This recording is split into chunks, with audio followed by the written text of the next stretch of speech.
Call the meeting to order. All rise for the Pledge of Allegiance. I pledge allegiance to the flag of the United States of America and to the republic for which it stands, one nation, under God, indivisible, with liberty and justice for all.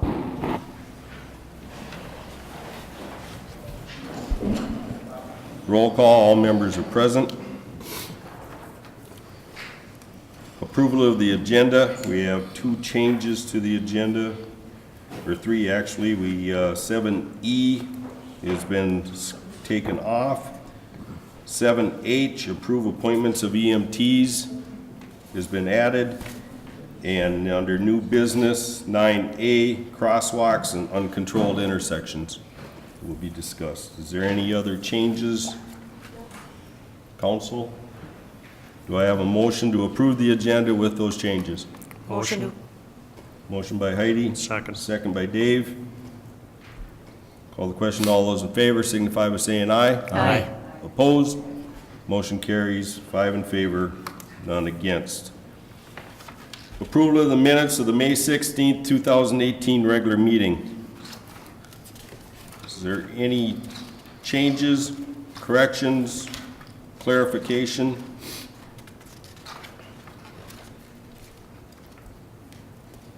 Hearing nothing from the council, do I have a motion to approve the minutes of the May 16th, 2018 regular meeting? I'll make the motion. Motion by Diane, do I have a second? Second. Second by Dave. Call the question. All those in favor signify by saying aye. Aye. Opposed? Abstentions? Aye. Motion carries 4 in favor, none against, 1 abstention. This now brings us to our public open forum. Is there anyone here that would like to speak to the council? Would you come up to the mic and state your name?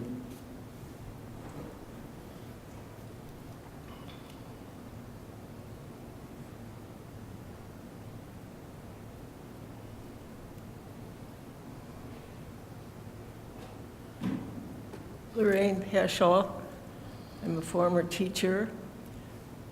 I would like to put our thoughts and interests in the Little Red Schoolhouse. I think for the last 14 or 15 years, we have manned it. A small group of retired teachers who belong to the Minnesota Retired Teachers Association have had it open during Sinclair Lewis days. We've had up to 140 people come through it during that time, which doesn't sound like a lot, but it's off the beaten path for one thing. We have published a little booklet that tells the whole story about the Little Red Schoolhouse. Dorothy Beringer is the lady that gave us all the information. Elaine Meyer wrote the booklet up. I think probably you have received that or should have. And we passed that out to people that came. We've had people from all over the United States stop there. And that is not a good spot because now there's no access from the north side anymore. So I guess, we're in favor of seeing it restored and moved to where it's visible. We're a small group. We don't have a lot of money. Our dues are only $5 a year here in Sauk Center. Our dues to the state are $15 a year, and we can get a $300 grant once a year. So that would be, but as far as having it open during Sinclair Lewis days, we have decided if the council will allow us to have it open again this year. I guess we just think it's really important that it's restored and not demolished. And the spot, I think, that's been chosen sounds pretty good to us. Okay. Certainly that beautiful park we have is visible. Right. And for people coming through Sauk Center, the campgrounds during the summer, there's so much movement down there. So anyway, are there Okay. any questions? No, thank you, Lorraine. One comment I will make though is, I don't think the city council ever had the idea of demolishing it. The plan has always been to move it to where it would be a viable place. And so your point is well taken. And that's the reason why we had a list of different locations, and we've been slowly working on that, but we appreciate your comments. Is there anyone else that would like to speak to the council?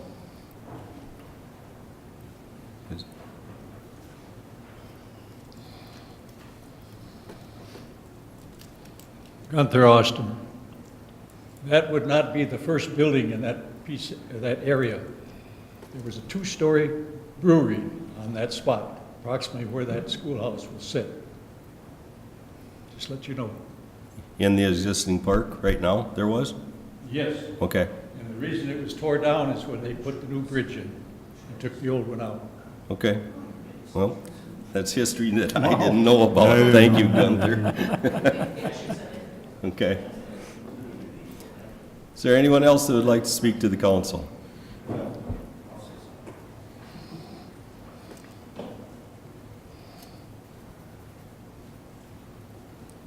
Mike Weiser, and I just wanted to talk to you that I totally support this moving it over to the city park.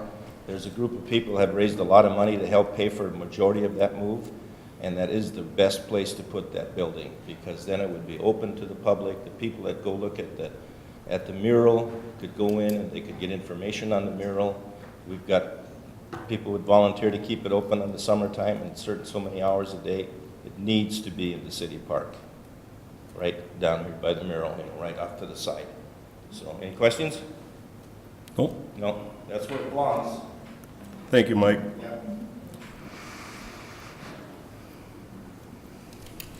Pam Borgman, Sauk Center. I just want to say that the committee that we had formed to sort of work with the city in order to make some type of move, we were disappointed in the fact that nobody from the operations committee contacted us in regards to the research that we had done, the money that had been raised to move that. And we want to work with the city. And so in working with the city, we want to have open communication. And it's very important that we have that, because there are many things that we would like to help the city do to make this place shine. And so unless we have that, it seems like we're going to continually sort of butt heads or egos as to how those things are going to be done. And we're all here to help. And so I really want the council to know that especially we're here to support the council in their decisions, but also we need respect and support also. Thank you. Pam, can I just ask a question quick? Was I the only person contacted before the last meeting with the packet and given personal? No, every single Everybody. council member was given a packet. So Operations Committee still had the opportunity to meet with somebody on that committee to discuss? Absolutely. At that time when it was brought to Absolutely. their attention? Okay. Thank you. Okay. One of the comments that I just want to make on that is I don't think we're to the point that you can say we're bumping heads. The main thing is everybody's working together on this, but the city, and I've stated it to many people, the city park is just as historic as the schoolhouse. And we don't want to jeopardize one for the other. And I totally understand your concerns, and I know you can put it on a picture and show what it'll look like and stuff like that, but until you actually take a 20 by 40 building that's 24 feet tall and set it down with the setbacks that are required, it takes up a lot of room. Plus, I haven't heard where the plans are for the outhouse is, because that's just as much history as that schoolhouse is, and that's going to take up even more room. So the city's more than willing to work with whoever, we just have to keep an open view and mind that if a decision is made at the city level, it's something that we're not gonna take lightly, because this is a forever thing. We can't just put it down there and 5 years from now find out, well, that was a dumb move, and we all get yelled at for putting something where it's not supposed to be, when we could maybe find another option. And I just need everybody to keep an open mind on our reasoning, and maybe we need to explain our facts a little better as far as what decision we come to. So, And I thank you for that. I think as far as the historic value of the park would not be damaged by a historic building. And if anything, it would enhance and improve the use of the park in a way that hasn't been used before, as far as giving tours. It's right off the bike path. It could be a small information center for people coming into town. To me, historic doesn't mean that we don't enhance or increase that. As you can see from the creamery, we're going to be changing that, but it's going to be historic when we're done. So the part that says that we don't want to maybe consider that space because it's historic, to me is not, I don't want to say valid, but shouldn't be part of a consideration. And Warren, I understand what you're saying about a building that size and, Right. and why it would be. But that was also why we asked to do a field trip down there for all the council to see exactly where we thought it would work and get their input at that time. I think a lot of questions could be answered had we sort of met down there and talked about it and said, yeah, maybe this will work, maybe it won't, but here's my considerations and this is what I think. And I think that would have helped in a way by being totally disregarded for the work that we did, the 500 volunteer hours of people getting all this information together. and not to interrupt Pam, but I'm thinking that basically we're not to that point that the decision's been made yet. We got a recommendation from the committee, but that doesn't mean things can't change and we can't still get together and go look at locations and see how it works. Okay? Just because a committee makes a recommendation doesn't necessarily mean that it's cut and dried, done, and we are ignoring other people's Okay, wishes. okay, It's just that we need more time or whatever to get that done, and if it means go down and stake out a 20 by 40 area so everybody can actually, and then raise a tarp up 24 feet in the air and say, this is what it's gonna block where it is. There's a lot of people can't visualize stuff like that. right, So- I agree. So, Right. I think we're headed in the right direction, it's just not gonna be as fast as things need to be. So, Thank you. thank you.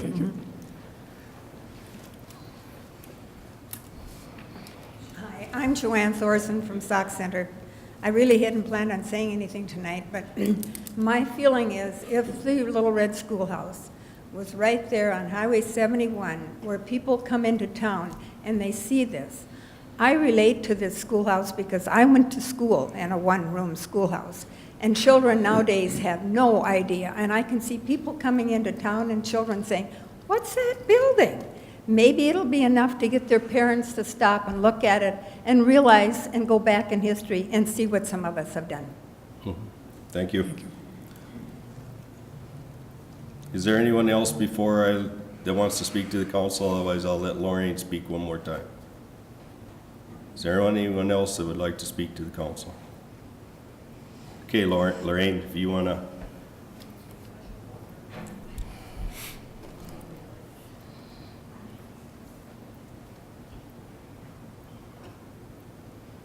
I also would like to say, and I don't know who the council is aware of that, but a few years back, we had third graders from both Holy Family School and the public school spend a whole day with us. The buses would unload the children in the morning and then bring third grade classes down to the schoolhouse to spend a day with us. We taught like we were in the one-room schoolhouse. We had 4 or 5 of us people there, and actually taught like they did back then. The kids loved it. Some of them brought syrup pails for lunch boxes. Some of the little girls came with long dresses on. And that would be another nice thing if that could happen again, because we had it done during the time that they were setting the Pioneer Days.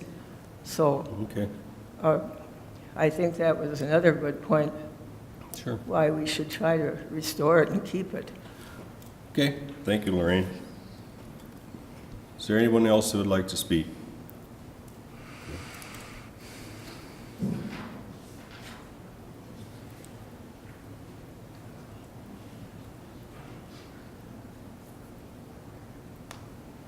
My name is Betty Keenan, and I'm from Sauk Center.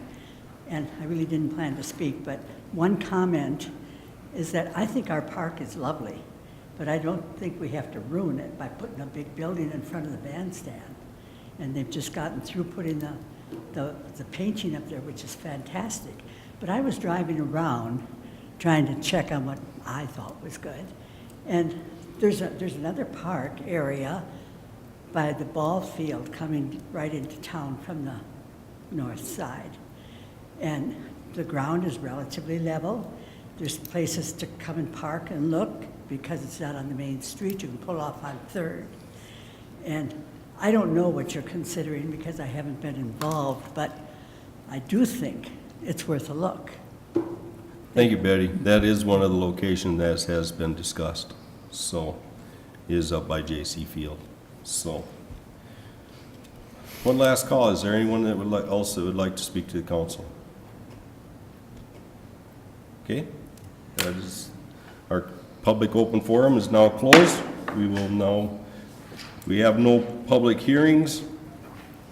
We will go to our reports and presentations.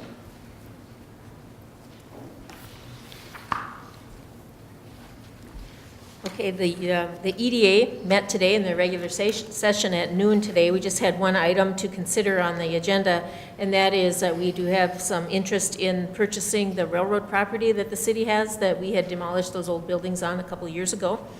As it turns out, now we have 3 interested parties, and so the EDA is recommending that I get back to those 3 parties and have them each bring their offer to us at the next meeting. So we should see some movement in that location. So all 3, as I understand it, are some type of residential living, multifamily type proposal.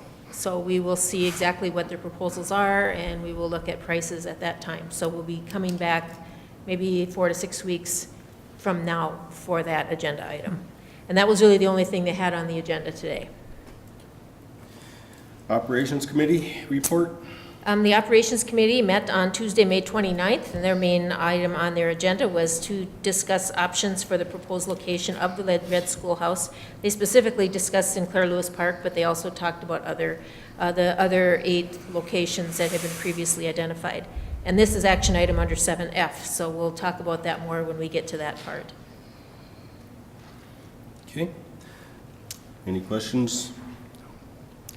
We'll move on to our action items. 7A, approve resolution 2018-48 declaring vehicles excess.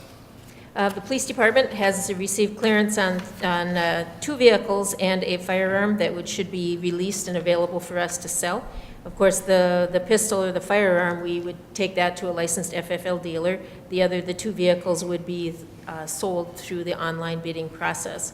It's a 2000 Chevy Silverado, a 2002 Mitsubishi Montero, and then the pistol is a .45 High Point. So those 3 items we're requesting to be declared as excess and authorizing advertisement for sale. That's resolution 2018-48. Questions? Comments? Do I have a motion to approve resolution 2018-48 declaring property excess and authorizing sale? I'll second. Motion by Keith, second by Diane. Any other comments? Call the question. All those in favor signify by saying aye. Aye. Opposed?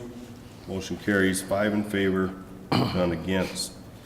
7B, approve resolution 2018-49, approving grant agreement with MnDOT Aeronautics.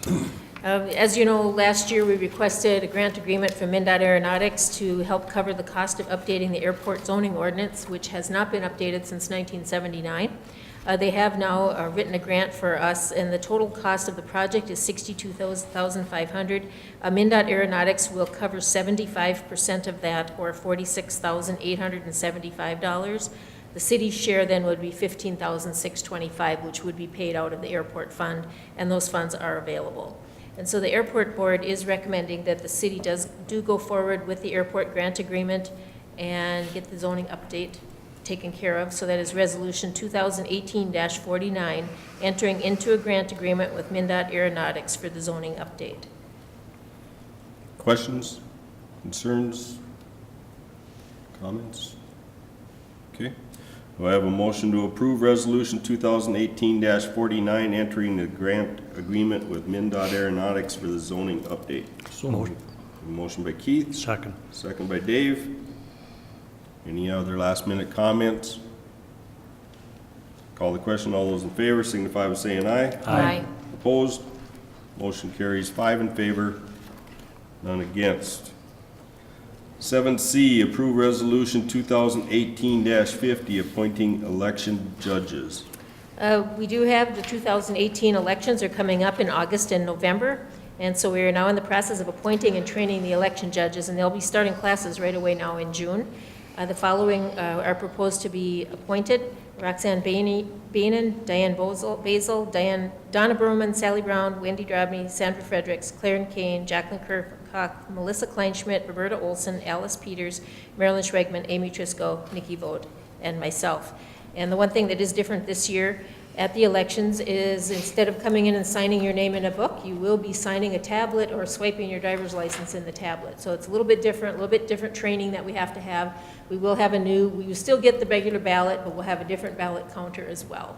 So a little bit of changes for everybody, but all the judges will be well trained in it. So we are requesting to approve resolution 2018-50, appointing the election judges. Questions? Comments? Do I have a motion to approve resolution 2018-50, appointing election judges for 2018? Motion to approve. Motion by Dave. Do I have a second? Second. Second by Heidi. Call the question. All those in favor signify by saying aye. Aye. Opposed? Motion carries 5 in favor, none against. 7D, declare vacancy on Planning Commission. Mark Magnuson has not attended a Planning Commission meeting since November 15th of 2017.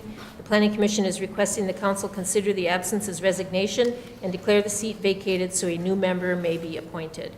So what we're looking for here is to approve the resignation of Mark Magnuson and declare the seat as an open seat. Comments, concerns? Do I have a motion to approve resignation of Mark Magnuson from the Planning Commission and declare the seat as an open seat? I'll make the motion. Oh, Motion by Diane, second by Heidi. sorry. That's fine. Call the question. All those in favor signify by saying aye. Aye. Opposed? Motion carries 5 in favor, none against. 7E was scratched. We are now at 7F, action on table item on Red Schoolhouse relocation request. So I do have the description and summary of there, but I was also given some information earlier today regarding the fundraising that happened for the Red Schoolhouse, so I'd like to read that if you don't mind, and then I'll finish with the staff report. So the Friends of the Little Red Schoolhouse have secured commitments from Sauk Center area residents, contractors, and charitable organizations to assist with most of the relocation costs associated with moving the building from its current location to Sinclair Lewis Park. Actual bids have been secured from contractors and movers for the relocation. It is anticipated the relocation costs will be approximately $30,000. Some of the donations that have been committed are contingent on relocation of the building to Sinclair Lewis Park. Some of the gifts in kind will sunset if not used within a reasonable time due to the increasing cost of materials and labor that fluctuate with the market. If the city elects not to pursue the recommendations of the community members at this time and capitalize on the donations that have been secured, much of the funding will go away and then the inevitable relocation costs will ultimately borne in full by the taxpayers and the city. And there was a preliminary list of donations, site prep 1,000, labor 1,000, concrete 1,000, mover discounts 5,000, individual donations 10,000, charitable gifts 5,000, for a total of 23,000. So that kind of give you an idea of the funding of how they had proposed to fund it. And now we'll go into the Operations Committee. When they met, they recommend the following for the relocation of the Little Red Schoolhouse. Number one, the city should be proactive in finding a new home so that when the sale occurs, this issue is resolved. Number two, the proposal to put it at the front of Sinclair Lewis Park is not a recommended location due to the park's designation of open space and blocking the view of Sauk Lake, which is identified as one of Sauk Center's best assets. And number three, the committee has identified 2 locations that should be further vetted where the schoolhouse can be the centerpiece of a rural education historical area. And those 2 areas are the fairgrounds and J.C. Park. They were previously identified as potential locations by the council and were still on the table. So that was the recommendation of the Operations Committee, was to deny the use of Sinclair Lewis Park for the relocation of the Little Red Schoolhouse. Questions, comments? I would say I've heard from a lot of people who do not want it blocking the view out there at the park. They don't want it plugged in the open area. I've asked several people myself too, just for my own clarification, and I probably asked about 20 people, and I did not receive one positive comment at putting it at that location. Okay, those are the 2 committee members with their recommendation. I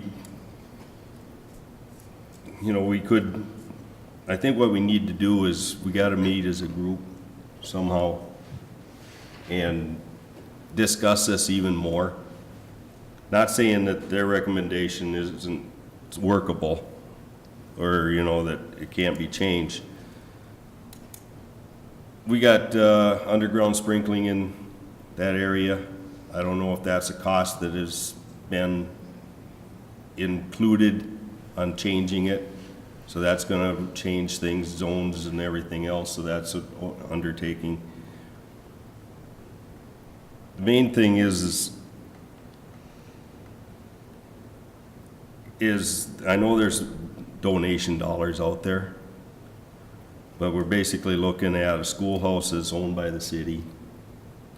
It's on city property now. We want to move it to city property.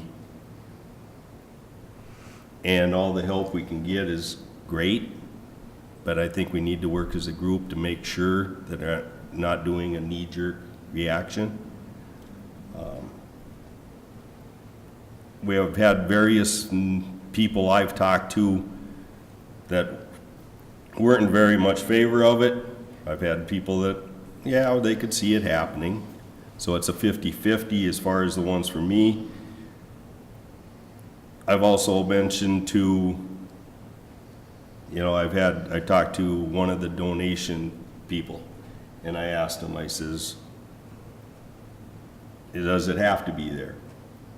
Well, when it first originally was mentioned about moving it, when we had a buyer for the property, the fairgrounds was it. And he said, yeah, he says, I'll pay for part of the moving as long as it doesn't get tore down or the restored. And the fairgrounds was on the table, and he's also part of it for being down there. He's also the same one that went and stated that he was told it couldn't be down close to the band shell area because it was in the floodplain. I don't know who told him that, but it's totally false. Okay, and the floodplain is not, it's not close to the floodplain, so it couldn't be in there. Then I've also talked to members of Friends of the Red Schoolhouse, or I think it was Lorraine and I talked, and maybe people have talked to whoever's doing the fundraising, also stated that they plan on opening it up for Christmas light, in the park, having Santa Claus in there, and a few people that were part of that didn't realize that that was going to be all happening other than just showing the schoolhouse. And I'm going, okay, I'm getting way too many mixed feelings here. I got too many stories of what's gonna happen and what's not gonna happen. So I think what we need to do, if we need representatives, get together and discuss this and look at more other options. And if we need to, we go site to site and do it the proper way before we just automatically just say, nope, this isn't gonna be, you know, or yes, this is where it's gonna be irregardless. Because we have, as us five, have to look for, represent the whole city as a community and not 10 people on a foundation and 10 people or whoever's on this committee saying this is what we want and do it, and not look at what the actual community is saying. Not that we totally disregarding everything that's being told us, but there's way too many gray areas and people that I've talked to that, well, this person said this and this person said this, and nobody, and then when you talk to them, they don't know about it. And I want everybody on the same page before we spend money to do it. And that way we do it right. And that would only make sense to me. I don't know, maybe I'm the only one in the room that thinks that way, but I don't like spending money to find out we made a mistake that's a forever mistake.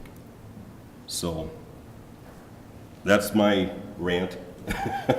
I don't know if anyone else has got anything to say.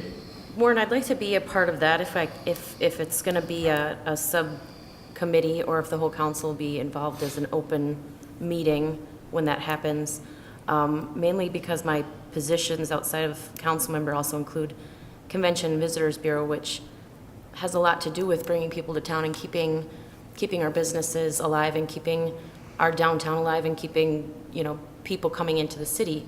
There's an attractive quality to that schoolhouse, but also spending the last year and a half on the Planning and Zoning Commission, redoing what did, you know, what happened 20 years ago with the comprehensive land use plan.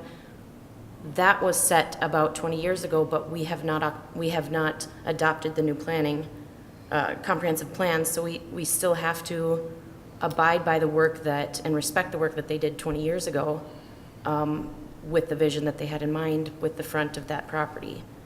So I'm torn and would like to give it a little bit more time if we can. Okay, well, and that's an option. One of the things too is our master park plan states that, you know, our parks should be open. Yep. Green space, so that's another thing that we're running up against. We can either table it until we get as a group and we work with the people that are involved here a little more, so we get all the answers together, so we don't have this miscommunication about what it's gonna get used for, where it's going, and whatever. Or we can take the committee's recommendation, that'd be, or unless someone else has got something. Well, I don't know that we have to take any action on it right now other than tabling don't. current decisions. But I think that if we're gonna handle it in another meeting kind of thing, then I think we need to set a work session and have all five of us there, or we're gonna have, you know, two people getting half a story and the other people getting other halves of stories. Right. It's gonna have to be settled with all of us. I would agree with that entirely. I think it'd only be fair to the committee that, rather than vote that spot out completely. Right. Operation committee is Dave and I and Yeah. a couple of city employees, and And that's that what- was an open meeting, correct? I mean, that was published when it was. We post the committee Yeah. meetings. So I mean, that was aware to the public, but we didn't see anyone there as well, so. So that's, you know, as far as I'm concerned, what I'm hearing is unless Diane or has something else to say about it, if we table it on general consensus, unless you want to make a motion in a second, that's kind of what I'm thinking. And then we form a subcommittee, or us, we get together and get two people from the foundation or whoever wants to be part of the community thing. Because I think if you go down to either location in the park and you stake out an area, yeah, it looks like it'll fit between those two trees, but you come along and you measure out 20 feet or 40 feet, and you go 24 feet in the air, now all of a sudden, if you got them take 3 trees out in the meantime and you didn't realize it, now you're disrupting things, and to me, visuals work so much better. Well, So- I Is it I think that, Could we have city crews put Stake it out. stake it out? And hang something 24 feet in the air. So you know. Well, yeah, Because there's gonna be some of these trees that are hanging over Canopying. that we might not even think it affects it Yeah. until you get to 24 feet. is that possible? To stake it? it's always I guess- possible, but I really, We don't know for not sure in where they favor of want, that so kind maybe of they need to effort. stake it. Well, that's the reason why we maybe need to, you know, that's the reason why, like I said, we got way too many opinions and gray area here to be making a knee-jerk reaction. Yeah. So, You know, I think we just need, we need to have a meeting where this is the only item on the agenda. Yep. And just deal with it. and if it has to be on site, we can do it. And if we have to go visit sites, that's fine, that's part of it too, but. Right. Yeah. You'll So- need a ride to get there, Dave, I'm sure. Well, I So, can probably walk to St. Clair Lewis. so do you want a motion or general consensus to table this and? But we want to set, Or so where do we want I to think set we it? we want to should set set a a date meeting. for Yeah. for a meeting, so. Okay. I'm available next Wednesday. You want Next to make it, Wednesday a- will work. I'll make myself. do it next week, Wednesday? At 6:30, or you want to go 6, or?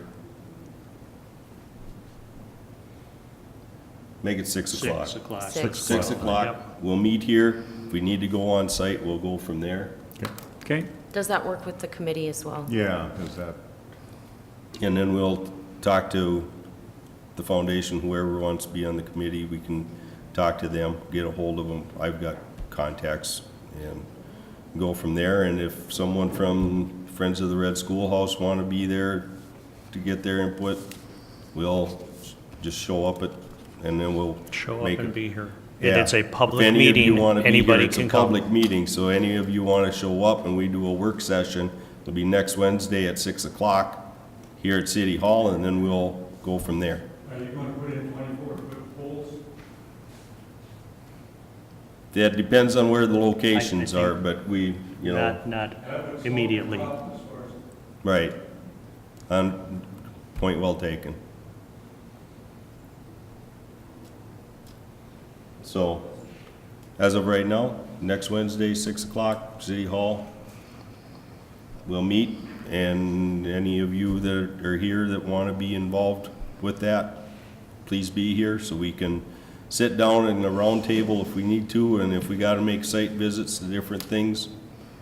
In the meantime, I will try to get a hold of the Fair Board and see if they're considering, and maybe if we take you out and show you where they're thinking, because the last time we talked to them, they were looking at possibly creating a history section of the fairgrounds where the schoolhouse would be one start, and then they'd do another few things of past history.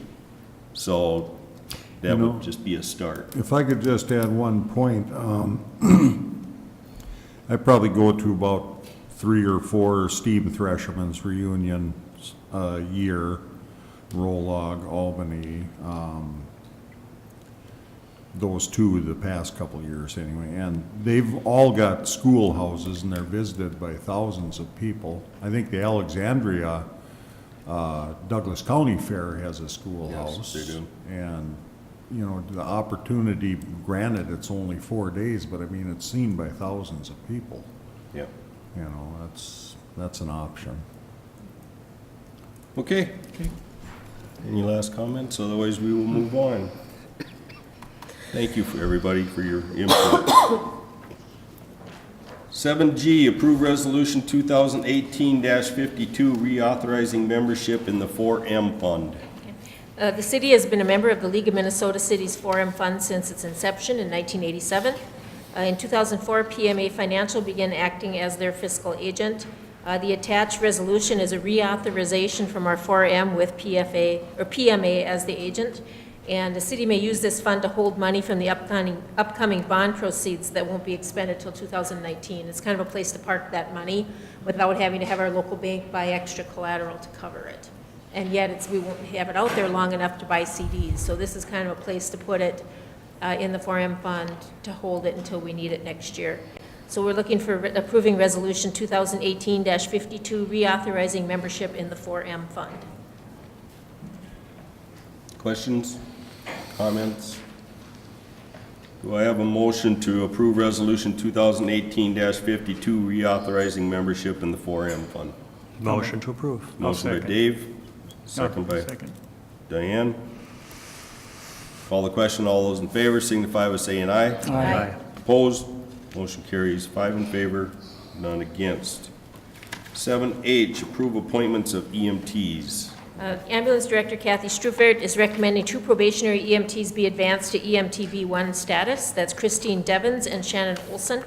Both EMTs have exceeded the required patient contacts required for promotion. And I also attach for you her recommendation talking about their skill levels, they're improved, and they show great strengths as EMTs. So we're requesting the advancement of Christine Devens and Shannon Olson to EMTB1. It's actually got an effective date of May 21st, 2018. That was when they hit their goals. Okay. Questions? Comments? Do I have a motion to approve the advancement of Christine Devens and Shannon Olson to EMTB1 effective May 21st, 2018? So moved. Motion by Keith. Do I have a second? Second. Second by Dave. Call the question. All those in favor signify by saying aye. Aye. Opposed? Motion carries 5 in favor, none against. Now move on to unfinished business. 8A, review 2 a.m. liquor ordinance. On July 5th, 2017, the City Council adopted Ordinance 774, authorizing the sale of on-sale liquor until 2 a.m. versus the 1 a.m. that was previously approved. At the time of approval, the City Council stated they would review the ordinance in approximately 1 year to determine if they should repeal it or allow it to remain in effect. So you have 2 options tonight to either reaffirm the ordinance, authorizing it to remain, or you can pass an ordinance to repeal it. And this has actually got a separate, I checked on this, it's got a separate time frame. It goes from a year from when they initially got them in August, so it's an August to August renewal. And so it's a little bit different than a regular renewal, and we are gonna try to get it to renew at the same time, but that's the state. So I don't know when they will do it. So I know we invited the bar owners to come tonight if anybody had any comments on it. Okay. Questions? Concerns? I have not heard any issues with it, so. Neither have I. And I haven't heard any issues, and talking to the police, they just say, you know, from 1 o'clock to 2 o'clock, that's a different crowd. A lot of the locals are gone, but you still got people coming to town.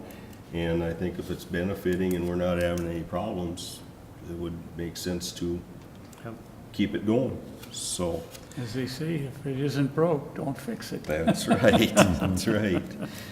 So do I have a motion to reaffirm ordinance 774, authorizing the sale of liquor until 2 a.m.? I'll make that motion. We have a motion by Heidi. Do we have a second? I'll second. Second by Diane. Any other comments, questions? Where's that reaffirm, is this a permanent thing now, or are we gonna do It's this just every in year? the, no, we just put it in the, no, it'll stay in the code and we won't revisit it again Right, unless okay. you guys choose to. Yeah. Just wanna clarify, it's not coming up again in a year. Right, yeah, we don't want to do that on a yearly unless we run into a lot of issues. Yep. So, okay, we have a motion and a second. Any other comments?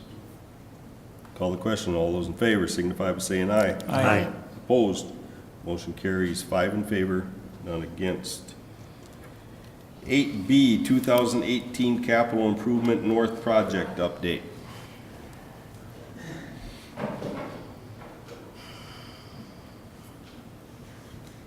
Good evening, Mr. Mayor, Council. For the capital improvements project, they got off to a start about a couple weeks ago with construction. They got a little bit of water main, some storm sewer installed. So stuff's off to a good start. We actually had our first on-site meeting tonight, and so everything's looking fine. Things are on schedule up there, so we're actually working close with the hospital, and Keith was at the meeting, Kathy Strufert. to just keep them working close with the access to the ambulance and emergency vehicles, so everything's looking fine and dandy so far up there, so.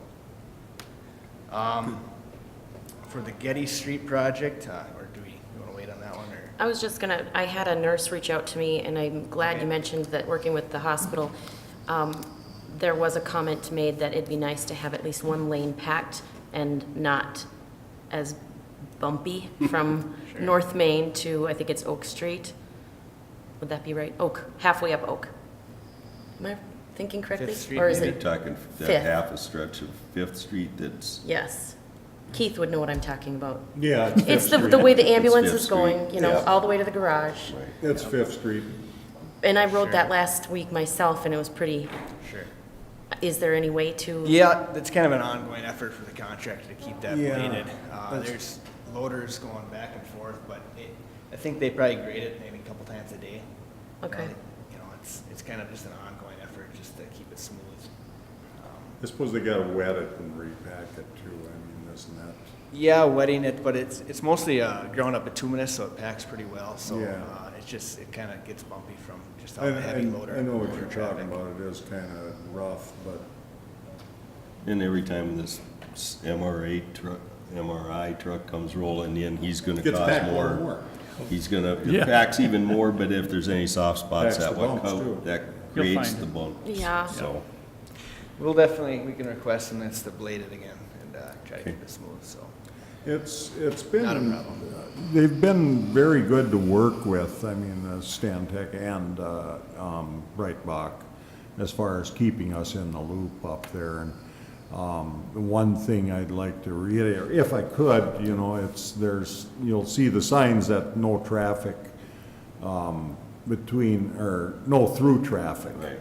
You know, and that means that, okay, if you're up there just to peruse and look at how the project's going, yeah, maybe you should stay off that street. If you've got a destination like the hospital, it's okay to use those streets. I've been told by Brightbox that if the streets are indeed going to be closed, you're not gonna get on them. Right. So it's, you know, it's something, the signage has got people a little mixed up, but it's, as long as it's passable, you're able to go on it, so. Okay, you wanna go to the Getty Street project? Sure, maybe one more item on the capital improvements project. So Sure. another major item would be next week, the detour for the Highway 71 will start up on Tuesday. We're looking at a 2 to 3 day detour for both southbound and northbound traffic, working with the contractor in Minden on those roads. And then it'll go, after a 2 to 3 day, the southbound will be back on Highway 71 and only a northbound will be detoured. So it'll be a little change in there, but, and looking at maybe a 2-week period for that detour to be in place. Okay. So you might get some more calls, maybe, from residents or people passing through once that starts up. Yeah, so on Getty Street, we're looking at a pre-construction meeting, possibly next week, Tuesday, kind of just to get a schedule on the table from the contractor for that one, and construction maybe in a couple, 2 to 3 weeks. But it's a kind of a smaller, short project, so. Is Dan the construction manager for that one too? That one will be Molitor Excavating out of Wade Park. No, I mean as far as, Oh, Dan Salo. yeah, Dan Yes, Salem. Yep, he'll be doing both. Okay, so he will be in contact with Gopher Prairie and Yep. them as far as knowing what's going on. Okay, Yep. that's good. Any other questions? Okay, we'll now move on to, thanks Chuck. New business, crosswalks and uncontrolled intersections. Just one last item on that detour. I've had considerable people coming into my office checking on what that is, because the word on the street is we're installing a roundabout. And that's not the case. I want people to realize this is not a roundabout. This is just related to our 2018 project, so. Because I think whichever coffee place it is, they send a delegate in to find out the real story, so. And so that's all I have on that, so. On the new business, I just had added on there, and this was at Heidi's request, since she's been receiving quite a bit of input since the incidences in the crosswalks a couple weeks ago, that we should also be looking at uncontrolled intersections. There was quite a bit of comments about uncontrolled intersections. So some other things people were concerned about was passing on the right and how that impacts crosswalks. So we discussed that and think maybe we should revisit that. We looked at uncontrolled intersections. It's probably about 8 or 9 years ago now where we identified all of them. And at that time decided the traffic counts weren't enough to really warrant starting to stop all the traffic, but we're seeing a lot more traffic, and we think we should maybe look at that again and go from there. So I think what we'd like to do is just get a committee together, whether it's one of our committees, or if 2 interested people, we form an ad hoc committee, whichever it is, to meet with staff and others to try to determine, you know, do we need to do something different with signage and do something different with education, enforcement, all that, those types of things. So I don't know what your thoughts are. Do they, I'm sure everyone has been through an intersection on the road. The one that comes to mind is where you turn to go to New London on 71, where they have the flashing lights if there's approaching traffic from the... Yeah. Is there anything like that for pedestrians? There's, and a lot of cities have these, and Matt and I have been talking about it. In fact, we talked to MnDOT, because MnDOT had previously told us we can maybe get some from them that are slightly used.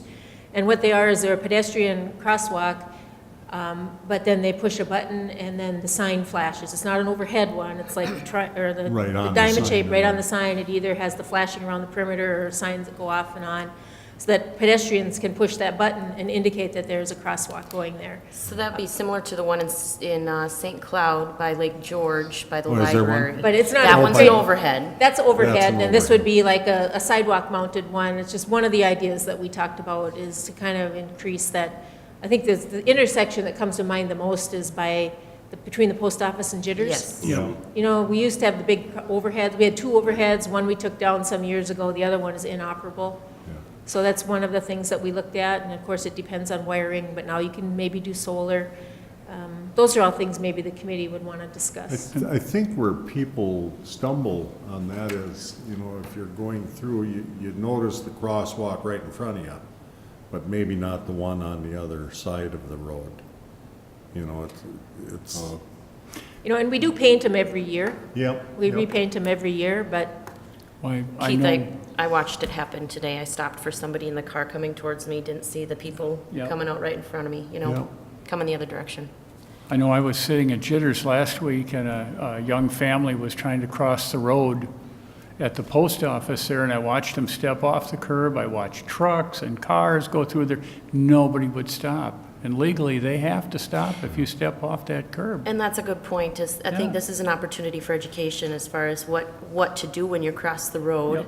On both sides, driver's side and pedestrian side, is what keys, you know, what's our good takeaway from this, and how can we implement it in our everyday life, driving or walking or riding our bikes? Correct me if I'm wrong, but if you're riding a bike, you're supposed to Walk. dismount and walk Correct. across. Yes. Correct? it only counts if you're on foot, Okay, Yeah. yep. You're not a pedestrian. Otherwise, you're if you're fair on two game? wheels. I guess. You're on the bike, you're a vehicle. I didn't mean Act like a that. vehicle. One of the items, you know, a lot of it, and our police department does a great job, but I think, you know, they need to increase the enforcement part a little bit. And my idea is, you know, we've done a sting, you know, where we bring in other agencies and we look for it, but, and if someone steps off the curb, and we've had people, you know, we have our own people that step, you know, if they blow through, they automatically get pulled over. But to me, there's no, you know, it's not entrapment, but you're gonna get a ticket. You're not, there's no verbal warnings, there's no get out of jail free thing. You're gonna get the ticket because you didn't follow the rules. And it's been in the paper and everything else. And one of the things I agree. also is, you know, MnDOT put that white line down both sides Main Street last year. That legally means you do not pass on the right. Yeah. If that car stops in front of you to turn left, you cannot pass on the right. And a lot of these pedestrians that are trying to get across, they're almost getting hit by people Yeah. on there. Going on So I right. think that, that's another enforcement tool we're gonna have to start nailing. Yep. I don't care if the car's backed up for 2 blocks, you can't Yep. pass on the right. Yeah. So it's gonna be a work in progress, but the only way you get people to learn is when you start hitting their back pocket. And they start getting tickets. Yep. So, any other comments on that? Do we want to move forward with some sort of subcommittee or a group to address it in the short Well, term? If we're looking at it, policy, I suppose, if we have a policy regarding these uncontrolled intersections, maybe we look at it. Yeah. It's been a while, Right, it has, but. We you can know, do that. Beyond that, I don't know, put a story in the paper advising people that, you don't pass on the right. and we won't you have to stop advertise, for we won't pedestrians advertise and- when the sting happens either, Yeah. so you won't have it, no. Hold No up a warning. sign out there. Some Watch out people like ahead. doing that, Yeah. so. General consensus is policy. Policy. I think Yeah. we should look into that flashing or the will. signage too, Yeah. yeah. Because, I look at it too, it's not just scofflaws that go flying through there. We've got quite a few, and I don't mean to pick on anyone, but elderly drivers too, that just aren't, their reactions aren't that quick anymore. Well, the other thing too is if we're gonna start nailing people for not stopping when someone's in the crosswalk, Yep. then we start nailing the people that are jaywalking, because if you can't walk that 20 feet down to a stoplight or to a crosswalk, and walking straight across is easier, then you should be ticketed, because there's a law against jaywalking too. Point well taken. Yep. So, okay, any other comments on that? If not, we will move to our consent agenda. We have a schedule of claims, unpaid claims, $137,011.86. Paid claims of $2,619.50 for a total of $139,631.36. We have requests from John Steffes representing the American Legion Post 67 for 2 temporary 3-2 on-sale beer license permits for a term of 2 days on July 20th and 21st, 2018 for a beer and bingo garden at Sinclair Lewis Park, and the term of 1 day on September 15th, 2018 for the Grillin' and Chillin' at the Sinclair Lewis Park. We also have a request from John Steffes representing the American Legion Post 67 for 1 temporary extension of outdoor liquor permits for the term of 1 day on October 6, 2018 for a 5K run and DJ music in their north parking lot from noon to 10 p.m. A request from John Steffes representing the Legion Post 67 for a road closure of Park Road for the 5K run from the intersection of Oak and Park Road to the boat landing. And another request from John Steffes representing the American Legion Post 67, an application and permit for a 4-day temporary on-sale liquor license during the Stearns County Fair from July 25th to 28th, 2018. And the fee and certificate of insurance are being provided. We also have a gambling application for exempt permit request from Sauk Center Parish Volunteer Team of Catholic United Financial number 26 for a raffle on September 23rd, 2018 at the Holy Family School cafeteria. And we have 1 contribution from the men's card playing group of $200 to be allocated to the senior center. And on behalf of the city, I want to thank you for that contribution. And that brings us to the end of there. So do we have any questions or concerns on the consent calendar? If not, Motion to approve the consent we agenda. have a motion by Dave. Do I have a second? I'll second. Second by Heidi. Call the question. All those in favor signify by saying aye. Aye. Opposed? Motion carries 5 in favor, none against. And now the informational items, hazardous waste day. We have an opportunity for everybody to dispose of their old paints and oils and antifreeze and that type of thing. Hazardous Waste Day, June 13th. It's a week from today at 9 to 1, and it is at the arena parking lot. And my 2 volunteers now are not volunteers anymore because they had things come up, so I'm still looking for 2 volunteers to work that day. I'll help. You'll help? You I do it every year anyway. You reapplied? Well, I just call my, I go to work. But you can also get rid of light bulbs and batteries and stuff like that. Sure. Any comments, questions? Okay, this brings us to our end of our agenda. Do I have a motion to adjourn? Motion. Motion to by adjourn. Heidi, second by Dave. Call the question, all those in favor signify by saying aye. Aye. Opposed? Motion carries 5 in favor, none against. Meeting adjourned.